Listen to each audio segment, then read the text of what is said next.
Praise the lord. అందరికీ దేవుని నామంలో అందరికీ వందనాలు. ఆదికాండము 18వ అధ్యాయము.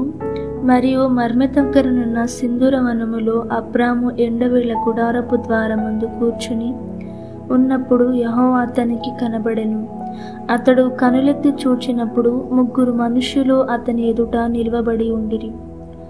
అతడు వారిని చూచి గుడారపు వాకిట నుండి వారిని ఎదుర్కొనుటకు పరుగెత్తి నేల మట్టుకు వంగి, ప్రభువా, నీ కటాక్షము నా మీద నున్న ఎడల ఇప్పుడు నీ దాసుని దాటిపోవద్దు. నేను కొంచెము నీళ్లు తెప్పించెదను. దయచేసి కాళ్ళు కడుగుకొని ఈ చెట్టు క్రింద అలసట తీర్చుకొనుడి. కొంచెము ఆహారము తెచ్చెదను. మీ ప్రాణములను బలపరుచుకొనుడి. తరువాత మీరు వెళ్ళువచ్చును. ఇందు నిమిత్తము గదా మీ దాసుని యొద్దకు వచ్చితురనెను.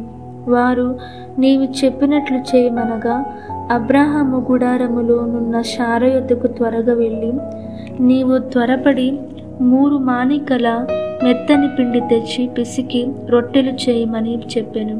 మరియు అబ్రాహాము పశువుల మందకు పరుగెత్తి ఒక మంచి లేత దూడను తెచ్చి ఒక పనివానికి అప్పగించెను. వాడు దాని త్వరగా సిద్ధపరచెను. తరువాత అతడు వెన్నెను పాలను తాను సిద్ధము చేయించిన దూడను తెచ్చి వారి ఎదుట పెట్టి వారు భోజనము చేయుచుండగా వారి యొద్ద ఆ చెట్టు క్రింద నిలుచుండెను. వారతనితో, నీ భార్యైన శారా ఎక్కడున్నదని అడుగగా అతడు, అదిగో గుడారములోనున్నదని చెప్పాను. అందుకాయన, మీదటికి ఈ కాలమున నీ యొద్దకు నిశ్చయముగా మరలా వచ్చేదను. అప్పుడు నీ భార్య అయిన శారాకు ఒక కుమారుడు కలుగునని చెప్పెను. శారా ఆయన వెనుక నుండిన గుడారపు ద్వారమందు వినుచుండెను. అబ్రాహామును శారయును బహుకాలము గడిచిన వృద్ధులై ఉండిరి. స్త్రీ ధర్మము శారాకు నిలిచిపోయెను గనుక శారా, నేను బలము ఉడిగిన దాననైన తరువాత నాకు సుఖము కలుగున, నా యజమానుడు వృద్ధుడై ఉన్నాడు గదా అని తనలో నవ్వుకొనెను. అంతటి యెహోవా అబ్రాముతో, వృద్ధురాలనైనా నేను నిశ్చయముగా ప్రసవించదనా అని శారా నవ్వనేలా? యెహోవాకు అసాధ్యమైనది ఏదైనానున్నదా?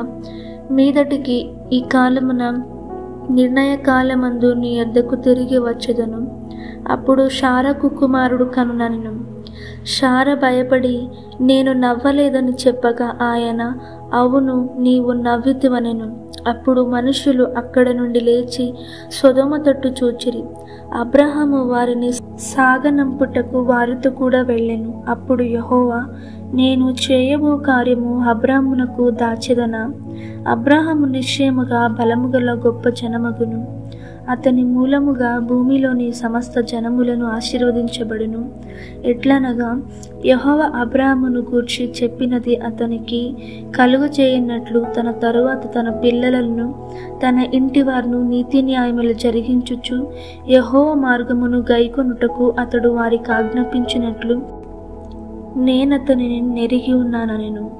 మరియు యెహోవా సొదొమ గొమొర్రాలను గూర్చిన మొర గొప్పది కనుకను వాటి పాపము బహు భారమైనది కనుకను నేను దిగిపోయి నా యొద్దకు వచ్చిన ఆ మొర చొప్పుననే వారు సంపూర్ణంగా చేసిరో లేదో చూచెదను. చేయని ఎడల నేను తెలుసుకొందుననెను. ఆ మనుషులు అక్కడ నుండి తిరిగి సొదొమ వైపుగా వెళ్ళిరి. అబ్రాహాము ఇంకా యెహోవా సన్నిధిని నిలిచుండెను.